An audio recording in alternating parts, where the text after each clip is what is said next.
The words hit me while I'm still standing in the doorway of his hotel room. You're not important enough to attend my wedding. Ryan doesn't yell it. He doesn't need to. His voice is calm, almost clinical, like he's reading from a prepared script. I can see the tension in his jaw, the way his eyes won't quite meet mine. This isn't an accident. This isn't something he blurted out in anger. He planned this. He planned to hurt me. Your guest list is final, he continues, adjusting his cufflinks. We're keeping it small, intimate. Family and close friends only. I'm standing right in front of him. I'm his family. I've been his family for every single day of my life. And he's telling me I'm not important enough to watch him get married. The hotel hallway suddenly feels too small. Too quiet. I can hear other guests laughing in their rooms. The sound of the world continuing on like nothing has changed. But everything has changed. In this moment, in these 30 seconds, something fundamental has shifted between us. Ryan. I start, but he's already closing the door. Not slamming it. Just closing it. Quietly. Firmly. And that's somehow worse than any slam could ever be. I stand there for what feels like forever, my hands shaking at my sides. The hallway is empty except for me. No witnesses. No one to confirm that this actually happened. But I know it did. I can still hear his voice, still see the determined expression on his face. He meant every word. I drive home on autopilot, my hands gripping the steering wheel so hard my knuckles turn white. The wedding is in 4 hours. 4 hours until my brother marries the woman I helped him impress. 4 hours until he stands at an altar and celebrates a day that apparently doesn't include me. My phone won't stop buzzing. Congratulations texts from relatives who don't know I've been erased from this moment. Messages from cousins asking what time I'm arriving. I pull into my driveway and just sit there in the darkness of my car. The engine is off. The house is dark. Everything is quiet except for the notifications lighting up my phone every few seconds. Could still go. I could show up anyway, force my way into the reception, make a scene. Part of me wants to do exactly that. But another part of me, a deeper part, realizes something else. Ryan didn't make this decision lightly. He looked me in the eye and told me I wasn't important enough. He said it like he'd been waiting to say it for a long time. Like this moment has been building inside him. When I finally look at my phone, there are photos already. The wedding has started. My brother looks perfect in his tuxedo. His bride looks radiant. The family is smiling in the background, posing like they're part of something beautiful. I'm not in any of these photos. I was never supposed to be. I delete the notifications one by one. My hands are shaking, but not from sadness. From something else. Something darker. I don't cry. And that's what scares me the most. For the next 3 days I can't stop thinking about it. The look on Ryan's face. The careful way he chose his words. The way he closed the door like I'd already been forgotten. So I start remembering instead. I start going through my own mental files, pulling out every moment where I've made my brother look better than he actually is. I was 8 when our dad left. Ryan was 5. Someone had to take care of him, and I was the only one there. I taught him how to tie his shoes. I helped him with his homework. I made him feel like everything was going to be okay, even though our mother was falling apart and I had no idea if anything would ever be okay again. In middle school, when kids made fun of his stutter, I made him popular. I introduced him to my friends. I taught him confidence techniques I'd learned from watching TV. By high school he was charming, charismatic. Everyone wanted to be around him. I did that. I built that version of my brother from nothing. In college I wrote his college essays. Not for him, with him, I told myself. I helped him find his major. I coached him through his first job interview. I made him into someone people wanted to hire. And then we both got jobs at the same company. Mitchell and Associates, a consulting firm that handles strategy for mid-size companies. I'd been there for 4 years already. I got Ryan an interview. I trained him during his first month. Unofficially, of course. No one was supposed to know that half the time he spent learning the system. He was actually learning from me. I taught my brother how to succeed. And he's been taking credit for it ever since. The realization hits me like something physical. It's not a new realization. I've known this on some level for years. But seeing it all laid out like this, understanding the full scope of it, is different. I've spent my entire life building my brother up while taking myself apart. I pull up the shared drive at work the next day. Ryan is already at his desk, typing like nothing happened. He doesn't look at me. He hasn't looked at me since the hallway at the Riverside Hotel. I navigate to the folder where we keep our client projects. My eyes find exactly what I'm looking for. The Northstone manufacturing account. One of our biggest clients. One of our most important projects. And one of the most impressive pieces of work Ryan has ever produced. I pull up the document history. The original file was created 3 months ago. By me. I remember that day specifically. I spent 8 hours building the initial framework for their market analysis. I was working alone, deep in research, building something I believed could genuinely help this client transform their business strategy. I sent it to Ryan with a note. What do you think? I want to make sure the methodology is solid before I present it. I never presented it. Ryan did. And the client loved it. They praised him specifically. Leadership at Mitchell & Associates noticed his innovative strategic approach. They were supposed to notice my innovative strategic approach. But they didn't even know I existed. I start pulling up other projects. Each one follows the same pattern. Work I do. Framework I create. Methodology I develop. Then somehow, Ryan's name is on the final presentation.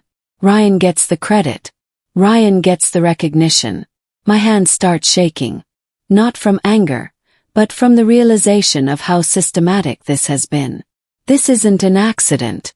This isn't miscommunication. This is my brother deliberately, methodically taking credit for my work and building a reputation on my foundation. I realize our lives are more intertwined than he thinks. And that's going to be a problem. 2 days later, my manager Isaiah calls me into his office. I need you to take over the Westfield Group account, he says. They're unhappy with their current strategy. They want fresh perspectives and new ideas. I need you to fix this. This is what I do. Fix things. I solve problems. I make people look good. And one more thing, Isaiah continues. Can you support Ryan on the Northstone revision? They want updates before the quarter ends. I know it's extra work, but you're the best strategic thinker we have. The best strategic thinker. Not Ryan. Me. But somehow I'm still supporting him. Still making him look good. Still playing the role I've been playing my entire life. Of course, I say quietly. For the next 72 hours, I work 16-hour days. I create comprehensive frameworks for Westfield. I refine Ryan's Northstone presentation. I produce work that's so clean, so strategic, so brilliant that it practically sells itself. No one gives me credit for any of it. On Wednesday, Ryan sends me a Slack message. Hey, thanks for the help on Northstone. Really pulled through. You're a lifesaver. Lifesaver. Like I should be grateful for the opportunity to make him look better. I'm about to respond when I hear his voice from across the office. He's telling the story of the Northstone project. But in his version, it's all his work. All his strategic thinking. All his innovation.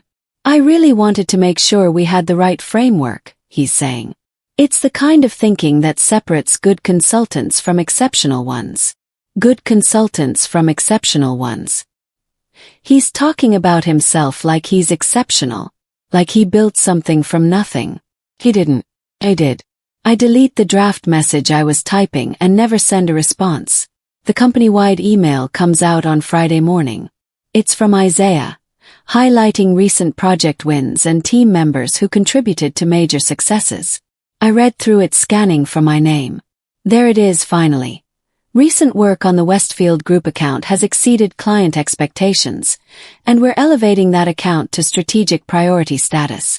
Special recognition to Ryan for his exceptional initiative and creative problem-solving. Ryan. Only Ryan. I read the sentence 4 more times, making absolutely sure I'm understanding the English language correctly. It's crystal clear. My work on Westfield Group, the work I did almost entirely alone, gets attributed to my brother. My stomach tightens. It literally feels like someone has grabbed my insides and is wringing them out like a wet cloth. I look around the office to see if anyone else notices. But no one is looking at me. No one is wondering. No one cares. That afternoon, I do something I've never done before. I start forwarding emails to myself. Not suspicious emails. Just documentation. Messages where I've explained methodology to Ryan. Threads where my contributions are visible if anyone looks closely enough. I tell myself it's just for my own records. Just so I remember what I've done since nobody else seems to care.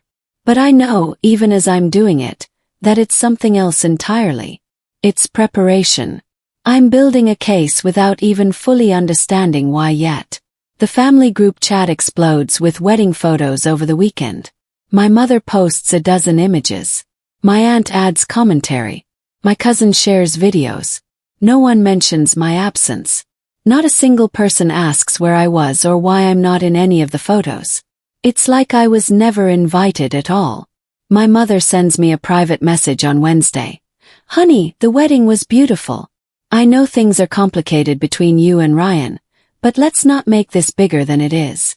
Family is complicated sometimes. Let's not make this bigger than it is. As if being told I'm not important enough is something I should just absorb and move forward from. I don't respond for a week. When I finally do, it's just, I'm busy with work. And I am. I'm very busy. I'm busy organizing. I'm busy documenting. I'm busy watching my brother move through our office like he's earned his place there, like he's built something instead of borrowed my construction. I stop responding to group chats. I miss my mother's birthday dinner and tell her I'm sick. I'm not sick. I'm just tired of pretending that the people who erase me actually matter. And something inside me shifts. Anger doesn't describe what I'm feeling anymore. This is something colder. Something more dangerous. This is clarity. I'm in the office late on a Thursday night. It's past 9 p.m., and the building is mostly empty except for the cleaning crew. I'm looking for something specific. The original files. The ones with timestamps that can't be disputed. I find them in a nested folder that Ryan hadn't bothered to move. My original market analysis for Northstone. My initial strategic framework for Westfield. Templates I created.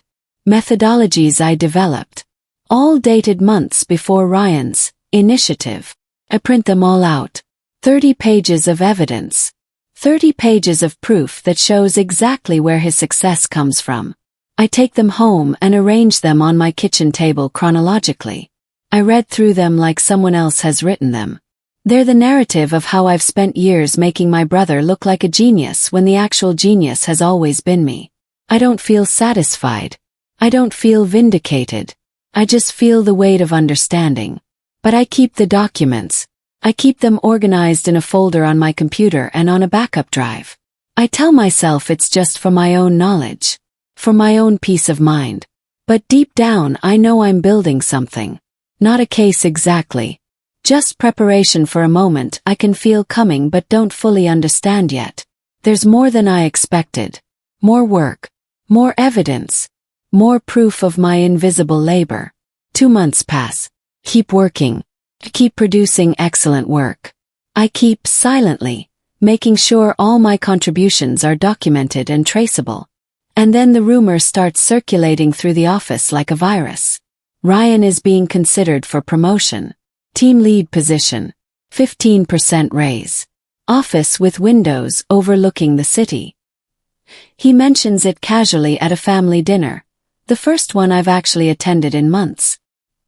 He's trying to act humble about it, but I can see the satisfaction in his expression. The confidence. The certainty that he's earned this. The company is really recognizing my strategic contributions, he says, and the entire table goes quiet. My mother beams at him. My aunt asks questions. My uncle congratulates him on his achievement. No one looks at me. No one remembers that I'm the reason his strategic contributions exist. I cut my chicken into smaller and smaller pieces. Each cut is a small act of self-control. My hands want to shake. My voice wants to break. But I keep everything locked down tight.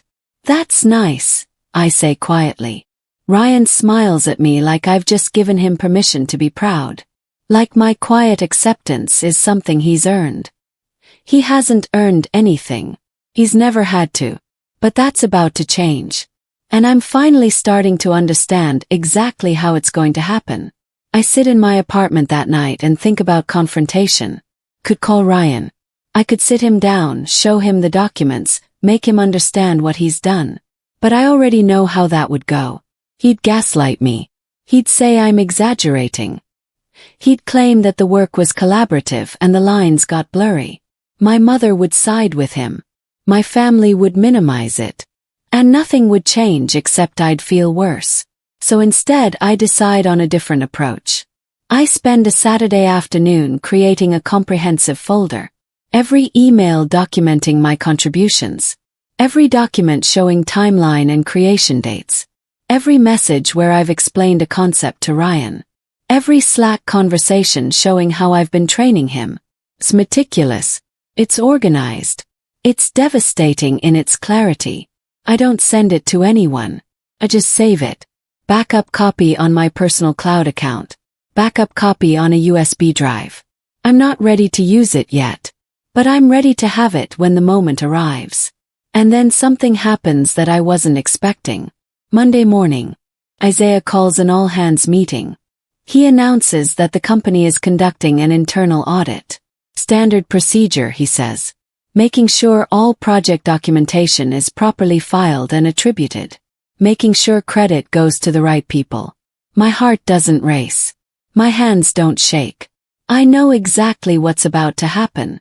And I've been preparing for this moment without even realizing it. For the next 2 weeks, Ryan acts like nothing is wrong. He jokes at family dinner. He asks about my work like he actually cares. He mentions the wedding again, laughing about how perfectly it went, as if my erasure from that day was something minor and forgettable. He underestimates my silence. He thinks I've moved on. He thinks I've accepted my place as the invisible support system. He thinks I'm still the person I've always been. He has absolutely no idea that I've become someone new. I'm still kind to him. I'm still polite. I still bring him coffee sometimes when we're both working late. But underneath that mask, something has fundamentally shifted. I'm not angry anymore. Anger is volatile and unpredictable. This is something colder. Something more methodical. Something that feels almost like peace. At the office, I'm hyper-aware. I notice how often he references work I've done without attribution. I hear him taking credit in meetings. I watch him present my frameworks as his own innovations. I document all of it. Every casual credit theft. Every subtle appropriation. Every moment where his success is literally constructed on my foundation. He's building a house on sand. He just doesn't know the tide is coming. And I'm the one who's going to bring the water. 3 weeks into the internal audit, I get an email from the HR department. They want me to submit all documentation related to my projects over the past 2 years. Timeline, creation dates, versions, everything. They're asking me specifically. Not Ryan. Not both of us. Just me. My pulse stays steady as I read it. This is the moment. This is where everything shifts into motion. I spend the rest of the day compiling everything. I organize it with such clarity that a child could follow the timeline. I include every original document with timestamps, every email where I explained something to Ryan, every message where I offered help or guidance, every version history showing who created what, and when I add careful annotations with dates and context. I don't add emotional commentary. I just present facts. Clean, undeniable facts. Thursday afternoon I submit it all. The email I send is professional and brief. Here is all requested documentation for the audit. Please let me know if you need anything else. That's all. That's everything. Ryan calls me at 11 p.m. that night. My phone buzzes on my nightstand, and I know before I even check the caller ID. Only one person would call this late. Hey, I answer, my voice carefully controlled. Did you say anything to HR? His voice is tight, controlled, but underneath that control is panic. About what? Yes. About work. About projects. About anything. I choose my words carefully. I submitted documentation for the audit. Like everyone else. What kind of documentation? The kind they asked for, I say quietly. He's silent for a long moment. I can hear him breathing on the other end, can feel his fear through the phone line. Look, if there's anything in there that could be misinterpreted, I want to explain. You don't need to explain anything to me, I say. I just submitted what they asked for. Hang up. I don't wait for his response. I turn off my phone. He doesn't believe me. He knows I wouldn't just submit neutral documents. He knows that in those files, the truth about who did what is completely unavoidable. And for the first time since the hallway at the Riverside Hotel, I feel something like peace. 2 days later, HR calls Ryan in. I watch him walk into the building that morning, and I can see the tension in his shoulders. He knows something has shifted. He doesn't know exactly what, but he can feel it. He comes out an hour later, and his face is completely pale. He won't make eye contact with anyone. He goes straight to his office and closes the door. He doesn't emerge for the rest of the day. Pretend to work. I pretend I don't know what's happening. I pretend that watching my brother realize the consequences of his actions isn't the most satisfying thing I've experienced. That afternoon, Isaiah schedules follow-up meetings with various team members. People who have worked closely with Ryan. People who might know about his contributions, or the lack thereof. People like me who know exactly where his success comes from. The investigation is officially beginning. And he knows it. The audit uncovers everything. Emails, document versions, file creation dates, metadata. Leadership realizes exactly how long this has been happening. They trace the pattern back months, then years. They see that Ryan has been systematically taking credit for work he didn't do. Presenting frameworks he didn't create. Building a professional reputation on contributions that weren't his. It's not accidental. It's not miscommunication. It's systematic. Ryan tries to explain it away. Collaborative work, he claims. Lines getting blurry. He was supposed to get credit, but somehow it just got lost in the process. But collaboration requires acknowledgement. Collaboration requires honesty. Ryan has demonstrated neither. His promotion is paused. Not cancelled, not yet, but indefinitely paused pending the conclusion of the investigation. I watch him from my desk, and I can see the moment he realizes that his future has just become uncertain.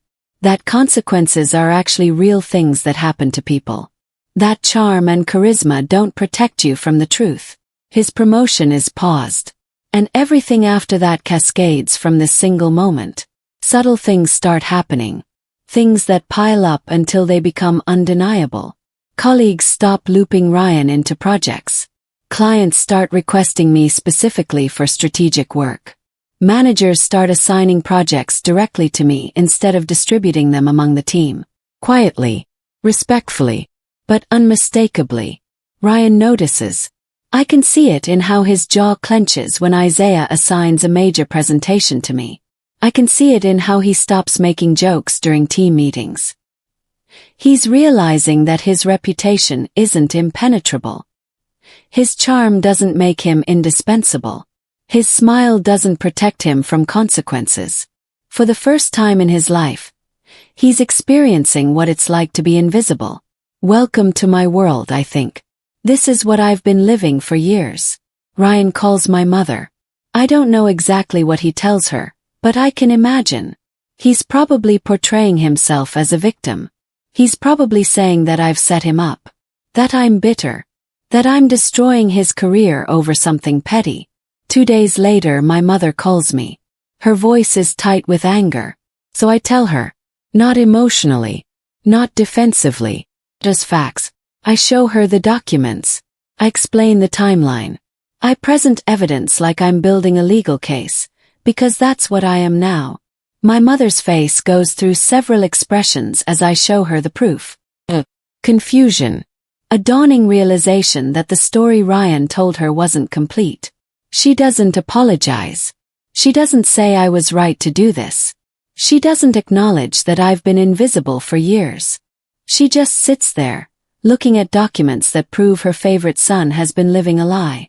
The silence that follows is so heavy I can feel it in my chest. HR offers Ryan a chance to resign quietly. They frame it as an option. A way to leave gracefully without further damage to his professional reputation. He can tell future employers that he's made a career change, looking for new opportunities, anything but the truth. He refuses. I don't fully understand why at first. But then I realize, Ryan can't accept that he's done something wrong. In his mind, he's still the golden child. He's still the one who's supposed to win. He's still the person everyone loves. The investigation continues. His bonus gets frozen. It's a significant amount of money. Tens of thousands of dollars that he'd already mentally spent. Money for the house he and his wife were planning to buy. Money for the life he thought he'd earned. Now that money is uncertain. Now that future is on hold. I hear him arguing with his wife about it one evening. Not fighting exactly, but stressed conversations about finances and career and trust. She's starting to ask questions. She's starting to understand that something is seriously wrong with the narrative he's been telling her. A few weeks later, she reaches out to me. A text message, casual on the surface. Hey, I know things are rough between you and Ryan. I just want to understand what's going on. I consider my response carefully. I could explain everything. I could make her understand exactly what her husband has done. I could destroy his marriage with the truth. Instead, I just type. He knows what happened. He should explain it to you. She tries to get me to say more. She reaches out multiple times. Desperate for information that I won't provide. She wants me to be the one who explains. The one who helps her understand. I don't badmouth him. I don't tell her he's a liar or a user or a fraud. I just refuse to become the messenger of his consequences. Those consequences are his to explain. That truth is his to tell. I watch her pull away from him instead. Not because I've turned her against him, but because his silence.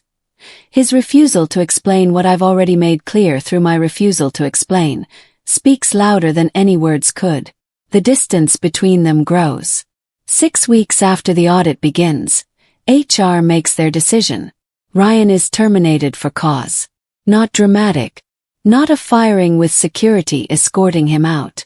Just a meeting with HR, a letter explaining the reasons for termination, and a request that he collect his belongings and leave the building. He walks out at 2 p.m. on a Thursday. His expression is numb. He passes my desk without looking at me. He doesn't say goodbye. He doesn't acknowledge that I exist.